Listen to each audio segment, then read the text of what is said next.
Mohammad, thanks for joining us. We spoke before the start of the series and we asked the question, what would signify success?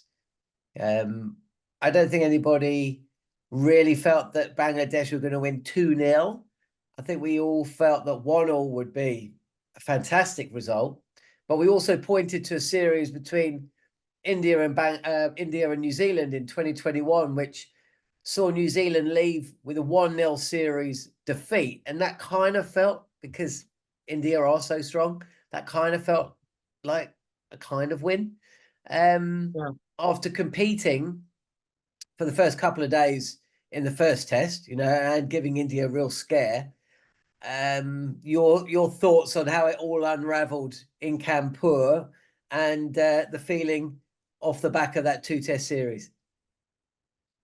Yeah, I mean, from a cricketing point of view, it was very disappointing because if you just look at the skill level of the two teams, it was quite evident that Bangladesh they came with a bit of form and they reduced India to 144 for 6 on the first day in Chennai.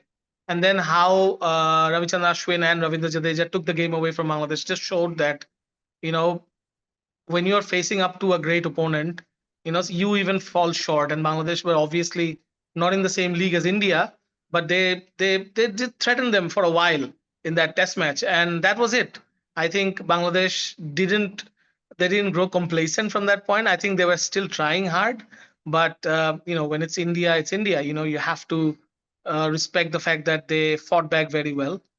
But I think the series was lost for Bangladesh, at least, with the way they batted, the way they looked so, like headless chickens against this brilliant bowling attack. But, they could have applied themselves better, I felt, that they gave up too easily. I think that was the big takeaway from this series. And that's what even the coach said after the Kanpur test, that they didn't go deep into a bowler spell or force a bowler into a second spell. It just happened in the first over. I mean, they just gave up too quickly. Maybe because they were facing India, maybe also because of you know the fact that they've never beaten India in a test match. That also works. But all in all, I think it was quite a wretched time for Bangladesh in India. I was at the Adelaide Oval in 2006. England had scored 550. It's a very famous test match. I'm sure you remember it. England scored 550 and they declared. Australia then hit 500 and they declared. And I went along to the Adelaide Oval for the first and only time with a book under my arm and just thought I was just going to sit there and watch a draw. And then I got to the ground, and within about 20 minutes of that final day, that final fateful day, England, who were only one down, I think they were like 50 for 1 overnight. So they led by 100 going into day 5 with 9 wickets in hand. And within about 20 minutes of that day, I knew, the whole Barmy Army knew, the players knew, the Australian fans started to know that England were going to lose that match. And they did so in ways that still give me nightmares the best part of 20 years later. At what point did you know that Bangladesh were going to lose that second test match? I think the moment Rohit Sharma hit that six of Khalid Ahmed, I think the first over went for a few runs, but still, it can happen in the first over. 2 boundaries is okay. But when he slammed him for a straight six, I thought this was going to be a different test match. Of course, the time was, you think about these things. You imagine that a team could do this. No one has ever tried this. I don't No. think any team has used this much. They could have lost the game because Bangladesh doesn't have a really bad bowling attack. I thought Hassan Mahmood and Khalid are good bowlers, but the way they took them down, and then it was all catch up for Bangladesh because they batted differently. Then they had to bring the spinners in. They had Taijul, who was playing after a long time, Miraj, who didn't bowl well in the previous test match, Shakib didn't bowl that well in the previous test match. So you had that lack of confidence that India really pounced on. I think the initial attack, that 3 overs, or the 2 fast bowlers going for so many runs in their first spell, that really destroyed their confidence, and Bangladesh just couldn't play catch up. You can't play catch up to that sort of approach, I felt, and that's what they paid quite heavily. And honestly, it was a pleasure to watch that test match. It's pity that it happened against Bangladesh, but it was just so refreshing to see a team, risk it all just to win a test match. it brought back memories of the 2016 T20 World Cup when Bangladesh needed one run from 3 balls and some against India in India. Is it just that? Would Bangladesh have lost to any other side in the world but India? They have the propensity to leave it late and then lose. They have missed a few opportunities like that. Of course, that Bangalore nightmare is a historic one, but I think Kanpur was a bit more a little more technical in the sense that India planned it so well. They took a chance. They lost wickets, but I mean, the gulf between the two sides, you could just see what India were trying and what Bangladesh were failing to see. I mean, you felt helpless. The bowlers looked very ordinary in that situation. But this is the same team that went into a test match, just one test match ago against Pakistan, twice, in fact, in Rawalpindi on the last day with no hope of a result. And they churned out the wickets and they won that game. It happened in Rawalpindi in the first test match. Even in the second test match, they chased a fourth innings total of 180, I think.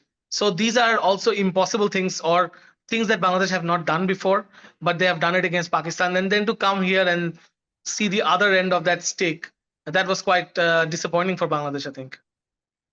Tell me about your reaction to that Khalid Ahmed missed run out, because I watched it. I was at the News Corps building. I was in the canteen. I was about to film something with Jarrod and David Bumble Lloyd, and I was just watching it, and nobody else was. I was surprised it was even on. Right, it was just on the screen where I was sat, and I was just watching it, and I shouted out. I was like, "Oh no!" when I saw him miss that run out, and suddenly I was really aware I'm just the only person in the canteen watching India against Bangladesh, and everybody else is kind of looking at me odd. What was your reaction to that moment? Just I felt bad for Khalid actually. He's a genuine trier, honest trier, but coming into the team after such a gap with so much he was under pressure because he was replacing Taskin Ahmed. Nahid Rana was also playing, so he would have been feeling the pinch, and that was the big moment. He had Virat Kohli stranded. He could have run him out, and he just couldn't do it. And he has that fast bowler's propensity to blow up. There's that odd misfield at times, but it's a very good bowler. But just unfortunate the way he fielded that ball, and he had picked it up properly. He just should have run and hit the wicket. He just missed the stumps. That was awful, absolutely awful. To finish up, the announcement that Shakib al Hasan is set to retire from international test, and I think he's played his last T20. I think he's going to continue playing ODIs, but essentially he's going to be going back to Bangladesh. He's going to have one more test match against South Africa. How will he be remembered? I know it's a tumultuous time at the moment, so pushing politics to one side, I know that's not always possible, but how will his career for Bangladesh be looked back on in years to come? I think, as far as I'm concerned, I've covered cricket for 18 years, it's close to 20 years now. So I don't think there has ever been a cricketer like him in Bangladesh's history. And not even the word arguably comes. He is the greatest cricketer in Bangladesh's history. He was, I think, number one in one of the rankings. I think one of the 3 formats, he was number one for almost 4 years. All-rounder rankings, and that's just one of those things. He won so many games for Bangladesh. He showed them a new way to play cricket. The asterisk is not going to be his political career, but the moment in July when the student protests were going on, still it's been 2.5 or 3 months now, August, September, October, 3 months.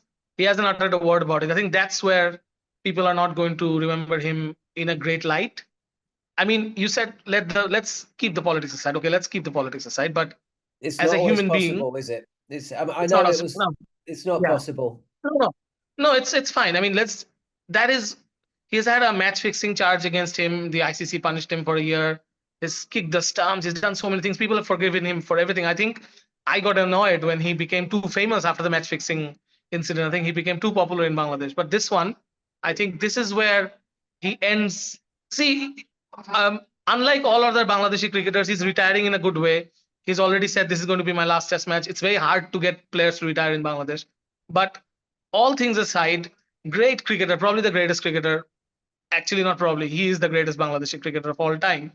But that one part of his humanity that comes into the picture. It's not politics, it's that his human side doesn't always sit well with people. So his fans, or the general fans of Bangladesh, are going to be a little skeptical when they talk about Shakib. But no doubt about it, on the field, the greatest cricketer in Bangladesh.